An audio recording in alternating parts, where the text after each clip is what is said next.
Hey guys, in this video I will be working on a 1/10 Baja Rey, in particular rebuilding the front diff, but what I really wanted to show you guys was what's commonly referred to as the Traxxas screw mod. And essentially what that is you have 4 screws that hold your entire differential assembly together, and this would apply to the front diff, the center diff, and the rear diff of the 1/10 Baja Rey and also the 1/10 Rock Rey. So you have 4 screws that hold your entire ring gear assembly to your diff cup. And what the Traxxas screw mod does is replaces the 4 stock Losi screws with heavy duty Traxxas screws. And I don't want to say they're heavy duty in particular, but compared to, you can see here the difference. On the left is the stock Losi screw, and on the right is the Traxxas screw. The Traxxas screw is a 2.5 mil. The Losi, I mean, you can see the shaft of this screw is a lot thinner, maybe 1.5, and it is a coarse thread screw that would, of course it's going into a plastic diff cup, so that's maybe not the main issue with that screw. The issue is how thin the shaft of that screw is, and there's been a lot of reports, guys posting that they would shear off under stress.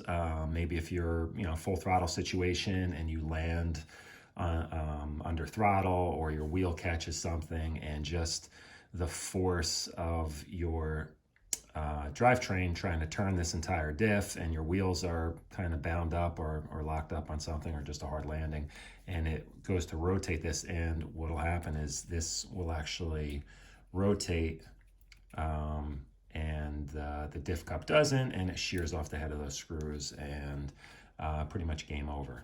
So one way to kind of increase the strength of this whole assembly is to replace it with these Traxxas screws.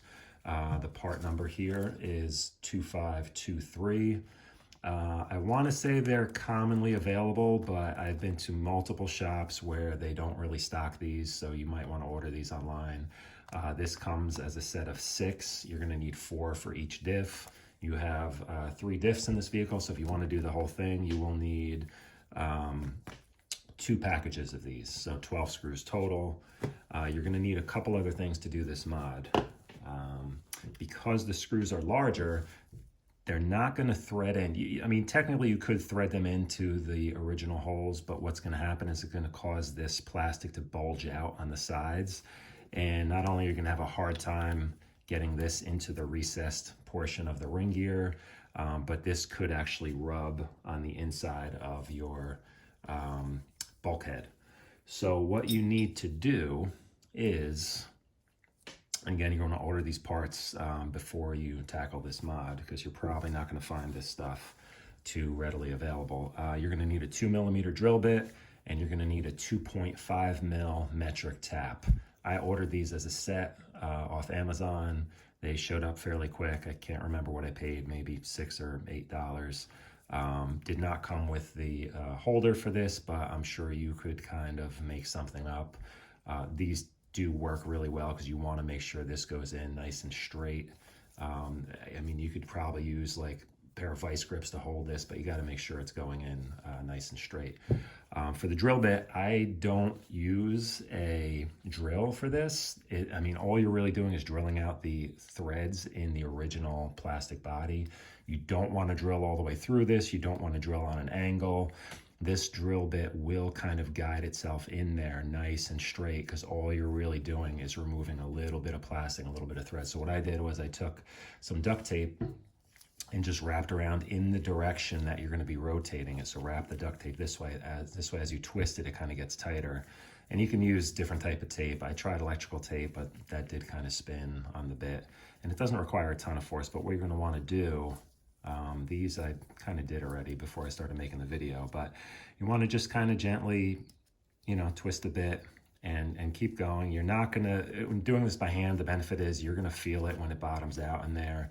In fact, it's just going to keep spinning at some point, and you're not going to really be getting, I mean, you could see this one, you do kind of get some plastic, you know, shavings out of there. These are like the threads from the original tapped holes. So that'll come out, and once you kind of feel it bottom out, you can kind of just still twist it in the same direction and just kind of pull back slightly, and there you go. So do all 4 holes like that with a 2 mil drill bit. Then what you need to do is take your tap and carefully start threading. It can even help too to just kind of rotate the diff cup at first, just to make sure it's going in nice and straight.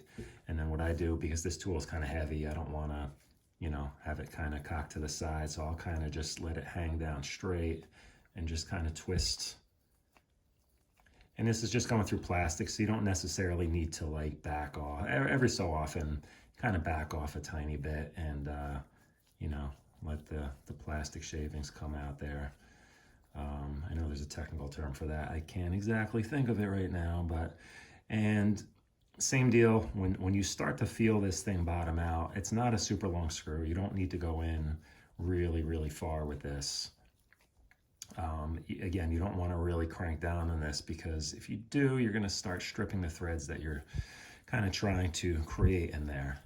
And what you end up with, when all is said and done, you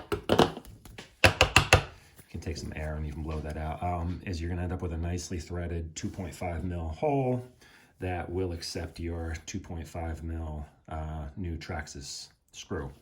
There's one more step to this, and that is simply due to the fact that the screw holes here in your ring gear are drilled for the smaller Losi screw.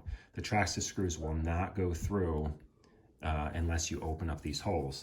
The best way to do this is with a drill bit. This is really hard steel here. A drill bit is not going to really drill through this unless you have some super high strength drill bits and maybe a drill press and really take your time. By far the easiest way to do this is with a Dremel tool, with the proper bit, a grinding bit. You can use these kind of grinding bits, the silicon carbide. I tried them. I found they wore out really quick, and the tip shape just wasn't great for that. I'll post a link to this bit below. This is a diamond tipped bit, and the benefit of this is it's pretty much the exact size that you need, and it goes through this like butter. I mean, literally like in 45 seconds, you can drill and open up all 4 of these, and a tiny little wiggle around and you end up with the exact size that you need. You don't need to mess with this tapered portion here. It will line up perfectly. So Dremel tool and this bit, it's not the cheapest bit, but it's well worth it if you're doing all of these. And sorry, my dogs are barking right now. Hold on, I gotta pause this. Okay, I'm back. So anyway, this bit is well worth, I wanna say it was like, I don't know, 10 or 12 bucks at Home Depot. But I mean, if you think about it, you have 3 diffs in this car. You need to go through 4 holes. So you need to make 12, enlarge 12 holes at once. It's well worth the money. You can use this thing for multiple other projects. I've even used this for enlarging. What I had on my Rock Ray was the pin for the drive shaft snapped. I had 1 or 2 of these snap, as well as the axle hex pins would snap on my Rock Ray, I think due to the bigger, heavier wheels. So what I found was, again, using some Traxxas parts, the Traxxas hex pins, or even the Traxxas pins for the drive shaft are thicker and more heavy duty. This worked out perfectly. You can drill through the axle, you can drill through the output drive here for your drive shaft with this, and this ends up being a super handy little grinding bit for any type of work like that. So once you do that, you're good to go. You know, rebuild your diff, use whatever fluid you want to use, some new seals in there, whatever you got to do, and then you can use your new Traxxas screws, pop them right in there, thread them in, don't over tighten them, and now you have a much more bulletproof differential, and you're not going to run the risk of shearing those screws off. So do this sooner rather than later. Once they do shear off, you're stuck. You got to buy an entire new assembly.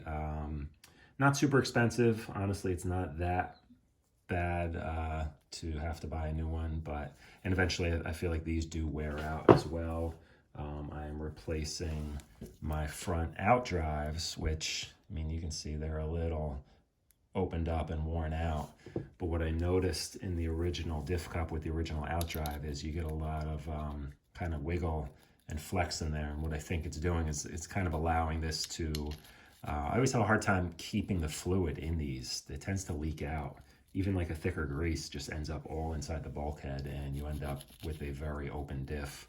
So what I'm hoping is by using the new cup, new out drives, it's a much tighter fit, and I think it's going to seal up better. So every so often you may have to replace this entire assembly, but I want to say the entire kit with the diff cup and the gears and everything is somewhere around like 20 bucks, but don't quote me on that.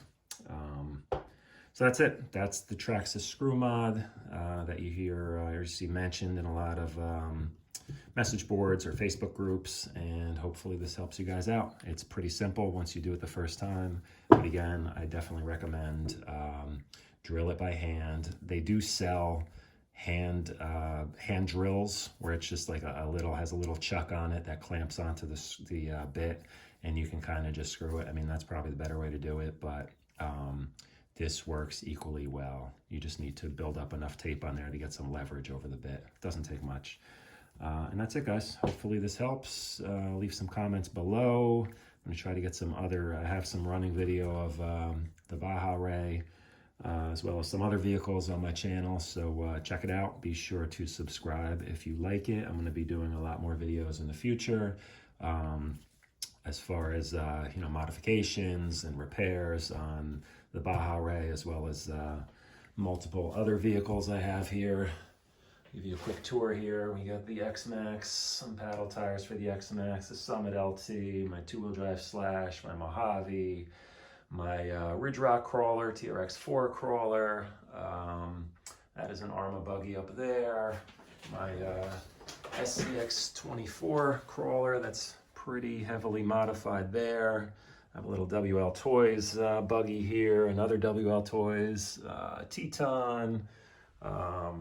Got my Axial SMT10 Gravedigger with a cool light kit on there. I just picked up this son of a digger Traxxas on a trade. Very cool truck. I think that's about it for now, but that's enough. So you'll see videos on all of these trucks eventually when I get them on the workbench or get them out to start using them and have some fun here. So, all right, guys, that'll do it. And like I said, subscribe, check out the channel for some future videos, and I'll see you out there. Okay, so on the subject of front diffs, I wanted to show you guys this real quick. If you're familiar with the Baja Rey or the Rock Rey, you probably know about this already. This is the front bulkhead assembly that houses the front differential. It's located in the front of the car here, and you would normally see you would have your input from your center drive shaft going into this, and then your two out drives going to your front axles on either side. And the benefit of this is that it's aluminum instead of the standard plastic one that comes on the truck. The standard plastic one can actually flex, and why that's bad is because you have your pinion gear here, which is the input drive of your center axle goes in here, and this is what turns your front axles. So any type of flex in this housing is going to allow these two gears to separate, and even the slightest little separation can create a wear or a skipping of these teeth. And whenever they skip, they're going to take a little bit of material off of the teeth here, and it's just going to continue to get worse and worse, and you're going to hear the noise. You're going to hear like a skipping sound or gear grinding sound, and you're going to have metal shavings inside here, and just overall it's eventually going to just stop working. So this is great. This is made by Exotech. You can also get one from SSD or from Hot Racing. Another benefit of this is on the inside here of your input, it uses an oversized bearing. So it just kind of really creates even more stability for the power coming into your front diff. And it's going to eliminate any type of movement or gear mesh issues that you would get with the standard plastic one. So this is a really great upgrade. Typically about $43 to $53, depending on which one you get. The other benefit is you now have an aluminum mount for your lower control arm in the front, where the standard one is plastic as well. I don't know if that's a huge issue. I don't know if too many guys are breaking those. I never did, but I did have the issue with my front gear skipping a lot and wearing out. And this ring and pinion gear, I believe I paid like $35, $38 for the set. So this is around 40 something. So either way, either you're gonna keep the plastic one and eventually spend almost 40 bucks on these, or you can upgrade this right away, spend 40 bucks on this. While you're in there, you can change the fluid, go with a heavier fluid if you want, or grease, or kind of experiment with that. And you can also do your Traxxas screw mod and really end up with a more reliable truck in the long run. So overall, great product. You know, pick whichever one you like best. I'm not positive if they all come with oversized bearings, but I know the Exotech does. That's why I went with that. So anyway, that's that.